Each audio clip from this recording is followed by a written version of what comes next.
গুণ থাকলে বাগানের লতাপাতা ফুল দিয়েও এত সুন্দর মুকুট বানানো যায়। আসলে আমি নিজেকে না দেখলে বুঝতেই পারতাম না। আমার যেহেতু গুণ, মাঝে মাঝে আমি ভাবি আমি যার কপালে আছি তার কপালটা কতই না ভালো।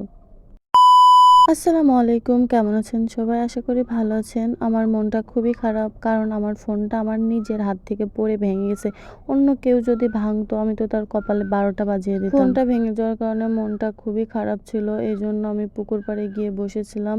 আর আজকে আমাকে অনেক সুন্দর লাগছে, তাই না? মাশাআল্লাহ। থাকতে থাকতে এটাই ভাবছিলাম যে মানুষ iPhone 16 চালায়, আর এখানে আমি ফোন ভাঙার পর একটু স্ক্রল করছিলাম কোন ফোনটা কেনা যায়।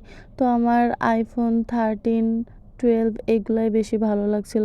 আমার চাওয়া পাওয়া খুবই কম, কিন্তু এগুলাই পূরণ হয় না। এটা ভাবতে ভাবতেই দেখলাম আমরা যেখানে বসে আছি ওইখানে কিছু বুনো ফুল আছে।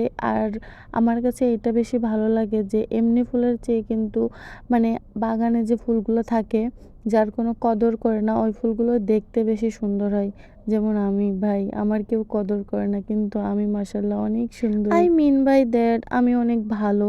আর এই যে এই ফুলগুলা দিয়ে আজকে আমরা ব্যান্ড বানাবো, মানে আমার মাথায় দেওয়ার জন্য মন খারাপ করে বসেছিলাম, তার মধ্যে একটা বুদ্ধি বের হয়ে গেছে। কত না ভালো আর এখানে আমার অ্যাসিস্ট্যান্ট আমাকে হেল্প করছিল। তো ও আমার অনেক কাজেই হেল্প করে, যেমন আমি লাইভ করলে আমার পাশে বসে গান বাজায়। তো যাই হোক, এই যে ব্যান্ড বানানো হয়ে গেছে। আর আমাকে কেমন দেখা যাচ্ছে সবাই কমেন্টে বলবেন। আর অবশ্যই মাশাআল্লাহ বলবেন, কারণ আমি জানি আমাকে অনেক সুন্দর দেখা যাচ্ছে। তো আজকের ভিডিওটা এই পর্যন্তই। দেখা হবে নেক্সট কোনো ভিডিওতে। আল্লাহ হাফেজ।